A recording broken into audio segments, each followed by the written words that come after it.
Ladies and gentlemen,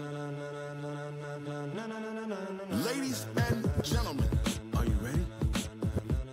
Are you ready? Get ready, dog. Get ready. Thanks for joining us for another episode of The Rocket Networker. I always like to begin with a silly networking story. Today's story is about building your personal network by serving as a volunteer board member for nonprofit organizations. Over the past 30 years, I've had the privilege of serving alongside and becoming friends with too many business and community leaders to count. Their stories and success always amaze me. And that's where today's Rocket Networker guest comes in, Michelle Amato.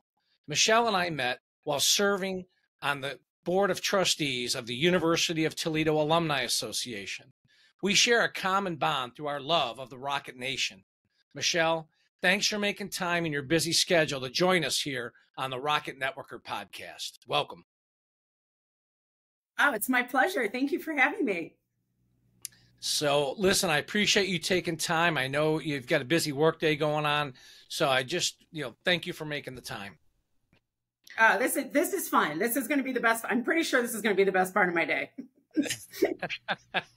Well, we'll get a little bit into that to learn more about that. So listen, let's do this. I want to go back and talk about a thing we talk about here in the Rocket Networker podcast, the threads of connectivity. And in the simple terms, the threads are just those little things that tie us as human beings together, right? We all know in work and networking and work, we know that work's important, right? That's how we make our living, take care of our family and ourselves. But when it comes to building trust and relationships, work's the last thing people typically want to talk about. We want to talk about our hometown, our family, our friends, our community service, life in general. Those are the things that bond us together. Those are the threads that connect us. So let's go back in time. Take me back to your hometown. Where are you from? From Parma Heights, Ohio. I'm in Cleveland right now, so about 20 minutes south. Parents are still in the same house that I was born in. My dad built it with his own hands. I don't think he'll ever move out of it. And most of my family is in the area. So Parma Heights. All right. Now, so where did you go to high school then? Did you go to Parma Heights High School, or what's the name of the high school? No, I went to Valley Forge. I happened to be married to someone from Parma, so I always tell him that he married up. He went to Normandy and I went to Forge, and I was the first person in my family to go to college. So Really? When I was in high school, I was really good at music. That was one thing that I did well, and I thought I was going to be a music teacher. And Nice. lo and behold, I am not a music teacher, but that is kind of what drove me to the next step and how I landed in Toledo, quite honestly. All right, that's kind of neat. So take us into high school a little bit. Were you involved, like student government or the band, or what did you do to anything in high school besides just go to school?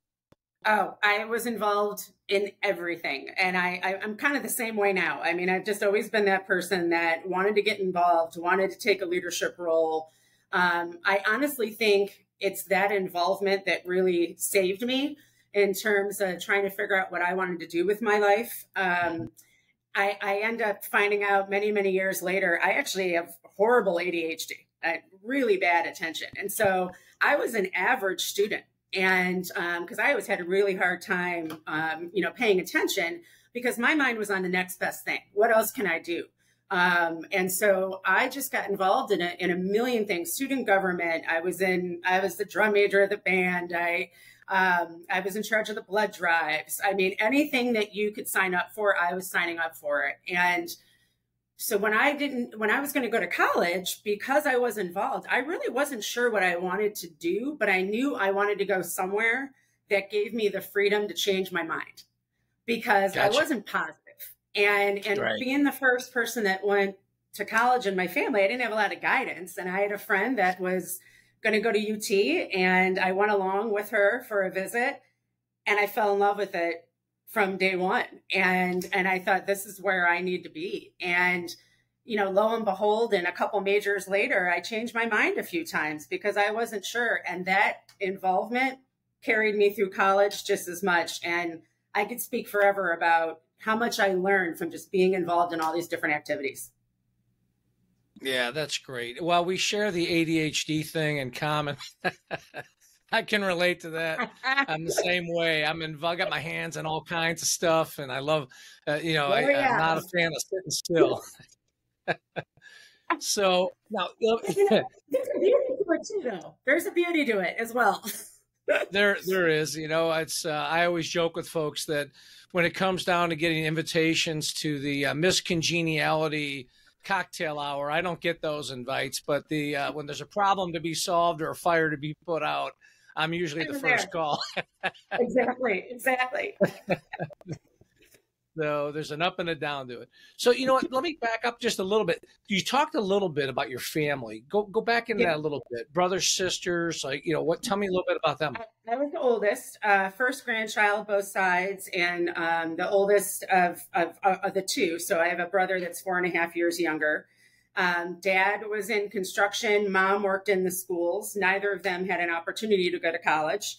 But I learned work ethic from my parents from day one. I mean, they have and still are the hardest working people I know. And I attribute every long hour that I work comes from what I've learned with my parents. And, if my dad would have gone to school, he probably would have been an engineer, but he wasn't. So he worked his way up through construction. My mom probably would have been a teacher, but she didn't go to college. So she worked her way up to be the principal's, secretary, and she was in charge of everything. So, right. I kind of learned that from my parents, and I started working at 14, and I haven't stopped working since. I've worked every day since I was 14 years old, and I can't imagine not having that as a part of my life. But that came from my parents for sure. Yeah. It's funny. Our upbringings are similar, very similar. Yep. And that same work ethic, just going at it hard and helping other people. And, my family always taught me there's, always folks less fortunate and that need help no matter who you are and where you're at. And I think my family, we live by that. We love helping other people, and probably to a fault, right? We love serving other people. And if you don't learn it from your family, it's tough to teach it. It's tough to learn later, but it's just a part of who I've always been because of my parents. Yeah, that's neat. That's a great tribute to them. So now you're in high school. You talked a little bit about being involved and being active. What advice would you give to a high school student today? If you were sitting down with a bunch of freshmen in high school and you were saying, gosh, if I could go back and do it again, what would your advice be to them as freshmen in high school? What would you say to them? I think it's definitely, one thing, if you are struggling and you really are not sure what you want to do and where you are academically, I think I would have loved to have gotten some assistance earlier on, because I think I always really kind of struggled with staying focused, and that just continued to be something. So I wish I would have nailed that a little earlier and had some help. But I cannot stress enough what the involvement means long term for a student. Right. And I was in a situation of giving out scholarships at UT, and then giving out jobs after that. My role has always been something like that. And if somebody was not well rounded, they could have the best grades in the world, but if they didn't have the life experiences and learn how to deal with adversity and different types of personalities, it is so invaluable. And I'm not saying that school is not. It is a balance. I think you have to do both. And so there's just things you're going to learn in being involved that you're not going to get out of a classroom, and vice versa. But it is the invaluable pieces of how to work with other people that will serve you for forever. Amen. I wish I had gotten that advice my freshman year of high school. I was a wannabe jock that was not big enough to be good, but worked hard because I thought I was. I played sports, but I didn't get involved in student government or things. And looking back, that's, to your point, it's about the balance. I learned that later in college, but it sounds like you got that earlier on. So good advice, sage advice. Now, let's talk. You talk about how you got to the University of Toledo and you were thinking about, but let's pull back for a minute. When you were in high school, were you always thinking of Toledo to go to college, or were you thinking of other school? Like, what were you thinking about? I wasn't thinking about much. I mean, I knew I needed to go to college. I knew I was good in music, but I wasn't sure I really wanted to do that for the rest of my time. And I kind of was just looking around at, people that were older than me, a class ahead of me, 2 classes ahead of me. Where are they going? What are they doing? And then, and Toledo was a pretty big choice for people at Valley Forge at the time. And for me, and then, fast forward when I was a missions counselor, and I'll say this all the time, but for me, it was once I got to that campus. And there was a feeling there of, number one, getting out of my bubble of where I was in Parma Heights and seeing the diversity and the opportunity and the excitement. And I needed that larger school feeling. And so, many people now and, students now, they know where they want to go when they're freshmen, sophomore, juniors. They're looking at colleges much earlier. We weren't looking that early, when I graduated. True. And, you were just kind of getting your stuff in.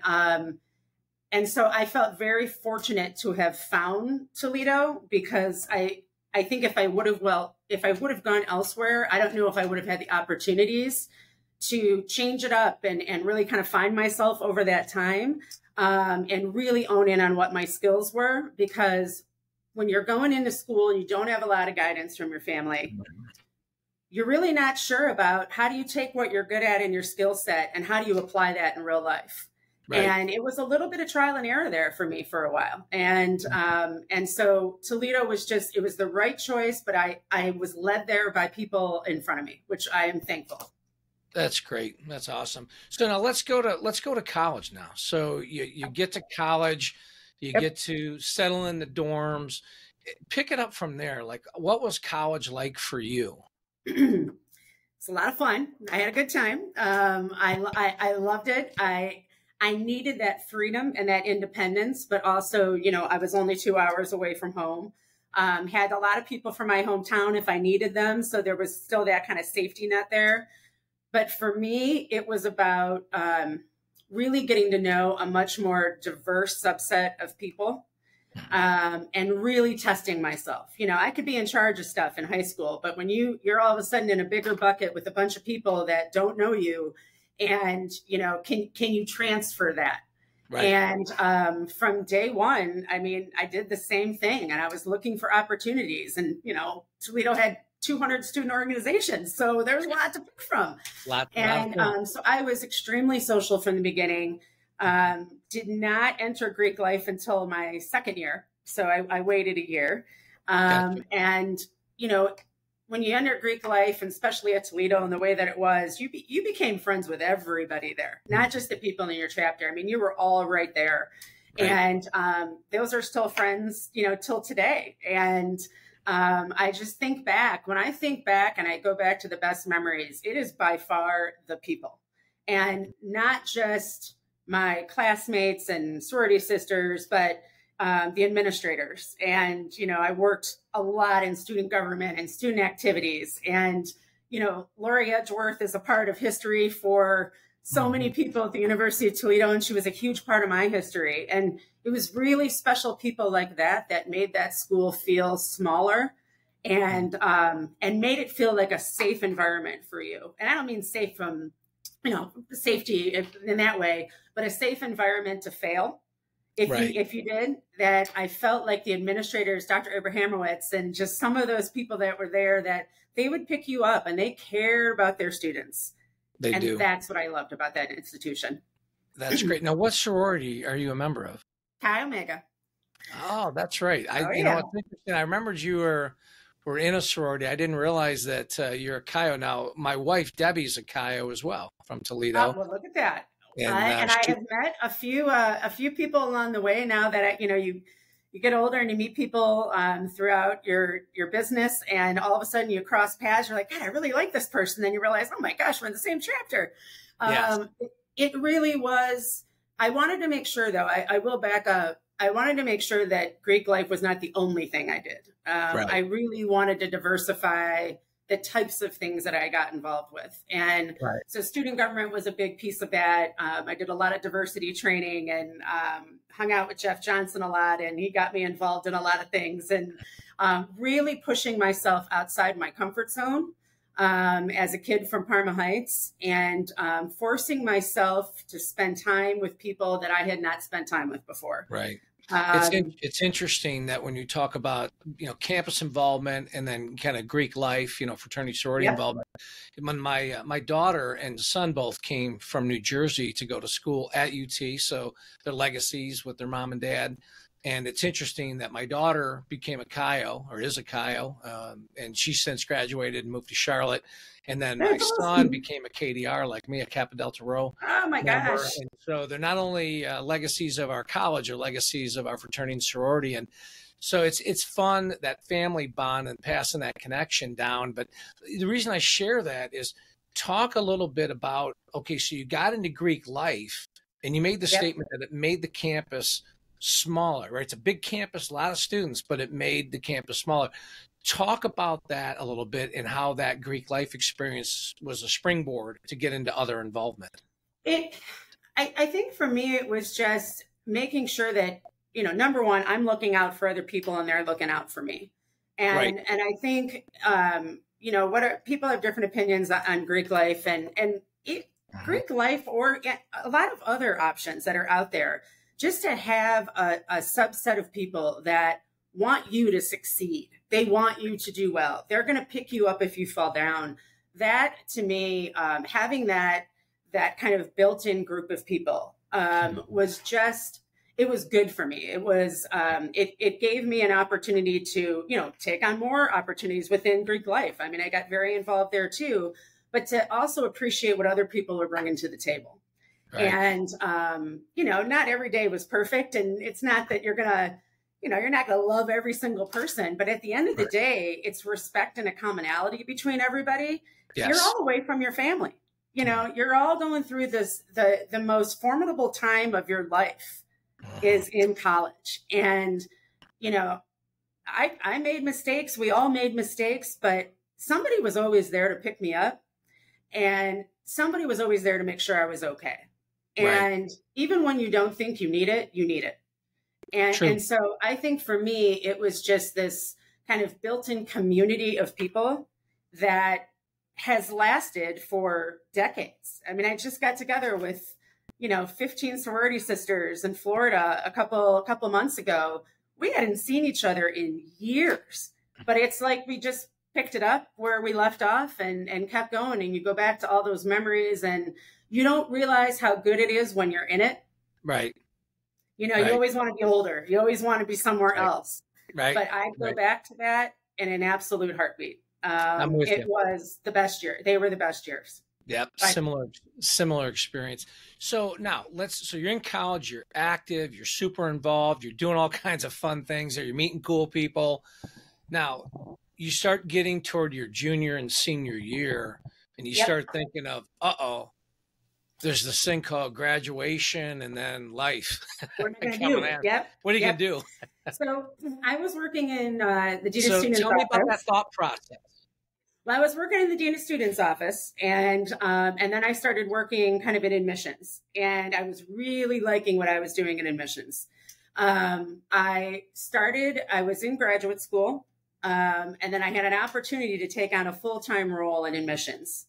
And I thought, if this isn't the best step for me, I mean, I loved my college experience. I was starting to kind of get that professional experience going, but I had this opportunity to go to high schools where I was from in Cuyahoga County and talk to students that were at my age, and back, and a lot of them first-time generation college students, Right. and talking them into coming to the University of Toledo. There couldn't have been a better step for me. Right. And I could have done that job for the rest of my life. I mean, it was fantastic. It was, for me, it was that, a safe step up, still in an environment that I knew, and still having those people around me, but really taught me how to be a great professional, but taught me how to be persuasive, how to listen, Right. and how to help people really kind of get to where they're trying to go. I would be really honest with somebody. If I didn't think UT was the place for them, I'd be honest with them. I wanted them to find the best. I didn't have that. And so I love the first generation college student and the parents that they've never done this before. That was my favorite thing to do, was to sit down with them and try to help them through that journey. So there just couldn't have been a better first position for my profession. That was it right there. Yeah, that's awesome. That's great. So when you came out then, when you graduated, did you work full time then for the university in I admissions? did. I did. Yep. I worked full time in admissions, and I had all the high schools in Cuyahoga County, and would visit. I did that 2 hour drive on the turnpike every week, and all Yeah. the fairs, and would do the big tour days. I was a tour guide while I was going through college, and I just kind of became a Kept going. professional tour guide, I guess. That's cool. But That's great. So, so, yeah. so now let's keep going then forward from there. So you're tour guiding, you're doing it missions work full time. Where does your career path go then? What happens next? So I received a call from a headhunter, and it was about a position as a recruiter. So I'd already been kind of in a recruiting position, and then it was a recruiter for what was Anderson Consulting, Okay. now is Accenture, and the role was to recruit college students, undergraduate college students, to become entry level consultants. Okay. So same skill set, same kind of the job at hand was similar. And I'm going to go back to what I said before. I could have stayed in that role in admissions for the rest of my life, but I knew that I was in a very protective environment within those four streets, and I had all my people, and I knew who to call. How good am I really if I don't try to do something different and step outside? And it was a chance to go back to Cleveland, which I knew I would do eventually, but I wasn't rushing. Right. And I took it, and it was a little bit of a leap of faith, because I was safe at the University of Toledo. That was a safe position for me. But this pushed me out a little bit, and I loved it. And again, same transfer of skill sets of trying to. It's a transfer of emotion and trying to listen to someone, try to help them understand why this is an opportunity. Which is funny because I do that today too. So that it just seems to be my theme that, and I loved my time at Anderson. I mean, to go from a nonprofit organization, go from from a college or university into a corporation like Accenture. I knew I was surrounded by just unbelievably intelligent, driven people, many of them who are still friends to this day. And it was an outstanding block in my professional career. I owe Anderson Consulting, Accenture an awful lot in terms of perfecting my skill set and kind of making me a little bit more sophisticated in my young years, another step up. So it was great. Right. That's cool. So now you're working at Accenture, you've transferred the skills over. Yep. I get it. It makes total sense. So keep going now. What happens from there? Where do you go from Accenture? So I'm there one day, and I get a phone call from Case Western Reserve. And now I am at Accenture, I'm giving out money. So I am giving money to Case Western and their engineering school. And I'm the donor, not the fundraiser. And the group that worked there all got hired to go over to Cleveland Clinic. And of course, I knew Cleveland Clinic. I grew up in Cleveland. And I get a call from Carol Moss, and she says to me, I want you to come work at Cleveland Clinic. And I said, what in the world would you want me to do at Cleveland Clinic? And she said, I want you to be a fundraiser. And I said, absolutely not. That sounds horrific. I'm like, I do not want to do this. So that she said, meet me for a drink. Then it was meet me for a drink. So of course, meet for a drink.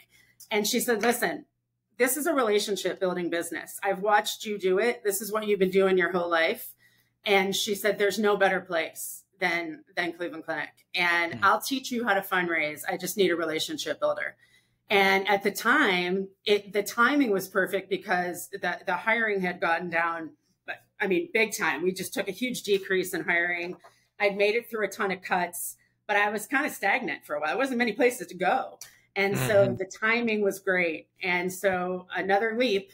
And next thing I know, I'm a fundraiser at Cleveland Clinic. And it's 22 years later. So Wow. somebody had some good instinct there, and I owe that to her. Right. She saw that inside you and helped bring it out. That's cool. And So- now, Go ahead. Go ahead. No, I was just going to say, so 22 years, that's awesome. I mean, you've been there a long time. Obviously, you must love it. So I do. talk about what you're doing today there. What do you do today at Cleveland Clinic? It is, it's the most amazing organization. I never thought I'd be here for 22 years, and I can't imagine going anywhere else. And I tell people a lot, I'm not going to be the next president of the American Fundraising Professionals Group. It's not the fundraising that I like, it's the organization. And, it was the same thing. I wouldn't have been a college admissions counselor anywhere else. I wouldn't have gone to a different consulting firm. I would never go to a different hospital or be a fundraiser anywhere else. Like, I truly believe in this mission. And my role right now is to work with our physicians and our leadership to understand where philanthropy can improve our patient care, can help our patients, can make us a stronger organization. I get to be at that intersection of the patients and the physicians and the donors. And it's a really, really special place to be. This place there's a mission moment around me every day. And this is a fast-paced organization. And I tell people all the time when I interview, if you don't like fast-paced, we're going to clip you in the slow lane. So, you got to want to really move here and be on your toes. And I thought I was with intelligent people before. I mean, sitting in the room with some of our surgeons and some of these, they give their lives to this institution. And it is just, I am in awe every day of what happens here. And I'm in this special place of being able to help a family make an impact and help our organization move forward. And, people have different thoughts about fundraising. When I'm at a cocktail party, what do? I'm a fundraiser. And next thing you know, you're looking at somebody's back because they're running away from you. I all love fundraisers, but it's not that. I mean, it's about engagement. It's, it's engagement and philanthropy. It's not, I wouldn't describe myself as a fundraiser. It's really about connecting people and getting them connected to the moment. And as one of our trustees says all the time, it's a transfer of emotions. And I never realized that coming into this role, philanthropy can be very therapeutic for people. And, the outcome is not always great. And I'm in an organization where, people, it's not always a great ending. And so philanthropy can be that time of building a legacy, or they want to make that gift before their father passes, and they want to build, something so that they can remember a loved one. That's a privilege right there to be in the middle of that conversation. It is. I'm with you. It's interesting. My daughter, when she came from New Jersey to Toledo, she had the honor of doing some internships at ProMedica and their foundation, and the leadership there and the staff at ProMedica's foundation is outstanding. And she fell in love with that work. She worked for them for a couple of years after college, and then moved to Charlotte. So she's kind of charting her course with Atrium Health in their foundation. So she's in a similar path, and she feels that same passion around the connection to Cleveland. Yeah. I don't know. Charlotte to Cleveland. I'm not sure, but we can always ask. You just give me my phone number if she ever does. She's a Chi Omega sister on top of that. So. Bring her on. But it is true, because I get to hear the same stories from her about, just the love of the connections of the people, and, how that legacy at a sad time in people's life, it's a legacy moment as well. And, that word legacy is, for many of us, that's a big deal, right? It is. Legacy is not, to me, about money. It's about the people you've touched and changed and helped along the way. And everybody's got their kind of own different definition of what legacy means to them. So I think that the stuff that the foundations do is outstanding. Now, let me shift gears for a second. Talk about family now.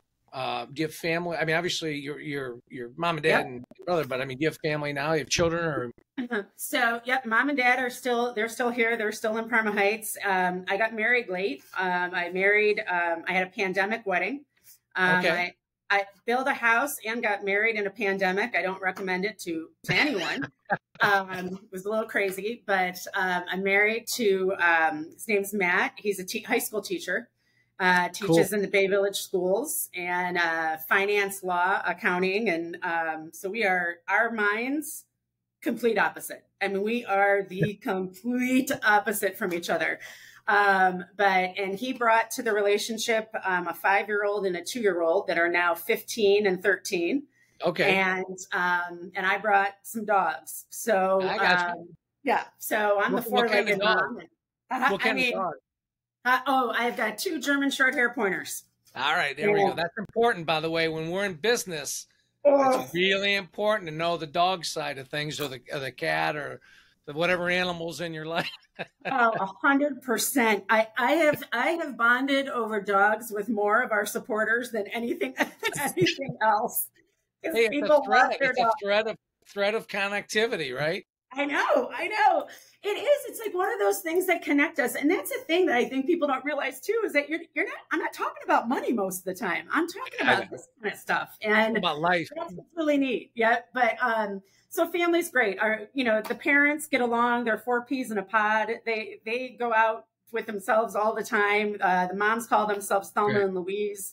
I'm very, very lucky to have great in-laws, and I know my husband would say the same, but, we've got great neighbors, real social, got a couple hobbies in terms of wine and golf, and it's just been, it's good. Things are good. And my parents are, they're healthy and they're doing great. And it's so interesting, we're in this time of my life where, my friends' parents are passing, and it becomes such a significant part of this category of life. And Yep. Yeah. You're living that moment. My wife, sadly, last year, my wife lost her father, and 5 months later, her mother. And in the middle of that, my daughter got married, or our daughter got married. So yeah, we get it. We're at that point in life where it's a lot of emotion. And there's, it's interesting. There are threads of connectivity.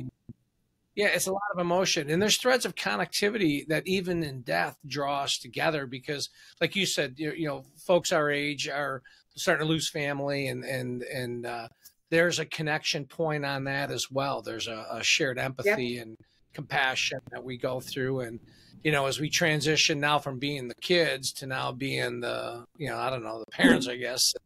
That's it's kind of an interesting transition, especially on the holidays, right? Yep. So absolutely. So enjoy every minute of that. Oh, I do. So all right, now talk a little bit about. Obviously you're involved in the community through the Cleveland Clinic. That's part of your job, but talk a little bit about your community. I mean, you were super active in high school, super active in college. I'm going to guess you're super active now in the community beyond the Cleveland Clinic. I wish I were more if I had the time. I am. And I would. And the hard thing with me is I'm the type of person, if I'm going to be involved, I want to be involved 150%. And so, I started I started in a bunch of different activities. And then we've got the Northern Ohio Italian American Foundation here in Cleveland. There's a lot of Italians in this town. Okay. And, really just kind of, it's definitely, we want to talk about connectivity, really getting people that have the same roots together, and how do you give back to your communities and the people that we serve. And even the things that have kind of spider webbed out from the Cleveland Clinic. So things that we do that started at the clinic and have now rolled out when it comes to cancer and all the different, and ALS and MS. I get involved in a lot of those different activities as well, because it's kind of the thread that keeps it all together. But, the activities here keep me really busy. And now I'm on the end of depending on people to be involved. And I respect so much, like how hard, like the people that work so hard, they're leaders and they've got their families, but they're still taking the time to be on boards and give back. That is a lot to ask. And organizations can't do it without people like that. So when you were talking about that before, about always serving on boards and nonprofits, that is an extremely valuable thing. So thank you for doing that all the time. Oh yeah, I love it. It's my problem is I struggle to say no, and it's there's always when you kind of grew up like you were the same way, first generation, and we were lower middle income, and so it's interesting. I've always felt that there's people that need help out there, and who am I to not try to help, even if I'm tired, and some days exactly are long. Right. And it's time, talent, and treasure. It's not always money, and it's sometimes there's smaller organizations out there that need the experience and they need the leadership. And so I always try to tell people it's not always about the money. Sometimes it's True. about other things too. So, the talent and the time is just as important. Exactly. So let me shift a little bit and ask you this. So let's go out now. You're 100 years old, and we're looking backward now at Michelle's life. What's your legacy going to be? Have you thought about that at all? I mean, what do you think your legacy? What would you like your legacy to be? That's a good question that I wish you would have submitted beforehand.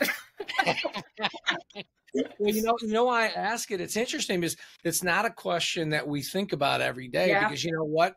In your job, you're so busy thinking of helping people with their legacy, and you're helping serve the people you work with and the people in your community, your family. You don't sit down and get a glass of wine and say, "Gosh, what am I gonna? What's my like?" You don't think about it, right? It's not something. You're absolutely right, and I do think that I hope that it is that I always put others before myself, and Right. There's a good and bad to that sometimes, but I do. I'm the kind of person that if I have $1 left, the dollar is going to go to somebody else before it goes to me. And I think I've just learned that inherently through my roles. But I love bringing joy to other people. Right. I want to come into the office and I want to be the kind of manager that people, feel like I care about them and that I'm coaching and that I want the best for them. Right. I love watching young people start and watching their career and watching them grow over the years. And, after a couple decades, you can watch people do that. That's a really neat place to be. And so Right. I hope my legacy is that I wanted others to always be successful and that I'd be there to catch them if they weren't. Yeah, that's great. I love this institution, but I love my team just as much. And to be a manager, not everybody loves it. I love it. I love it. And so I hope it certainly has to be about, where I put others in terms of, others and myself. That's awesome. Well, we're getting near the end here. So let me do this. I've asked you a ton of questions. As you think through the dialogue we're having here, is there anything that's popped in your mind here that just before we wrap that you want to either share or talk about, or just, I always like to give that opportunity here as we get near the end of the podcast. Yeah, thanks for even asking. I think a lot of it, when you think about connectivity, especially in what I do, I spend a lot of the day trying to figure out how to get to people and how to connect to them. And the one thing I've realized, it is a small world. I mean, it really is a much smaller world than people. Once you start digging in, there are things that connect everybody. Mm-hmm. And, we've got some people here, some of our board members that are they're magical, when it comes to how they network and they don't do it. They're not intending to go out and network. It's just the nature of who they are. That's real networking to me. When you just naturally can convene people and hold an audience and pick up the phone and, and introduce two people because they're two people that trust you, or vice versa. I love that art of connection and relationships. And so, we didn't touch on it a lot, but it's the most important thing I think about what you're talking about in this podcast is just that connection to other people. It's important for you, for your health and your well-being, but it's also no matter what role you're in or what you deal with, someone is connected to you somehow. And if you just kind of study it, you'd almost be amazed. It truly is amazing. Well said. And that really, that gets to the heart of the Rocket Networker podcast is trying to, and actually, doing some training around that and some keynote speeches around that to help people realize that, building a network is as simple as what we're doing in this conversation, right? So the whole intent of being together today is, and it's interesting if you think about our relationship, I haven't probably seen you. We haven't seen each other. It's got to be 15 or more years, maybe 20 years. Back to when we were on the University of Toledo board, the Alumni Foundation board or the Alumni Association board. And what's interesting is, I consider you a friend. I consider you an ally. And it's like, I don't think we know each other super well, but there's a thread of connectivity that you know who I am and I know who you are because of your involvement, and we share the bond through the Yep. University of Toledo. And that opens the doorway to you and to me. If you reach to me or me to you, it's fast. And that's something that we don't teach at a young age. I think we need to be teaching it in high school, because it just shows, listen, be yourself. Don't try to be fake. Just be genuine and be who you are. Yep. Follow your interest and be attentive to others' interests and those threads and make those connections. I mean, so what you said a minute ago about just those connections, it's that simple. It really, Yep. I mean, this conversation today is an example of the simplicity of relationships. It's that simple. You're right. And if you called me and asked me for anything, just because, I would say yes. And I feel comfortable introducing anybody to you, and I would hope the same. Vice versa. And I think but that comes through that involvement. That comes through doing things more than the 9 to 5. Right. And so, when you say go back to the high school self, it's just go outside of that zone and get to know as many people as possible, because they will carry for decades. You'll be shocked at the people that you knew 10, 20, 30 years ago. They're still playing a role in your life. It's amazing. And what I love about it's their success is we continue through episodes like this, and we go into additional episodes, hundreds of them, thousands of them. We're going to meet together people that just have this thread of just, like, you see them in a successful job like you're in, and you stand back and say, gosh, Michelle's just a normal person. She's in a great job in a great institution, but she's just a normal person. Wow, that's so cool. You know what I mean? Yep. And and another thing, when you say what else, you can be an average student and do really well. And and yes, if I could do it over again, I'd do it differently. But I really think it's about your skill set and your whole skill set. And I know some really, really smart people that don't have the street smarts sometimes. It is the street smarts that are going to carry you through so many situations. Right.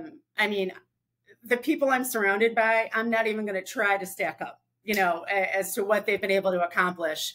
But we both work for an organization that connects us. And we both have our space in those organizations, and that's what makes me feel valuable here.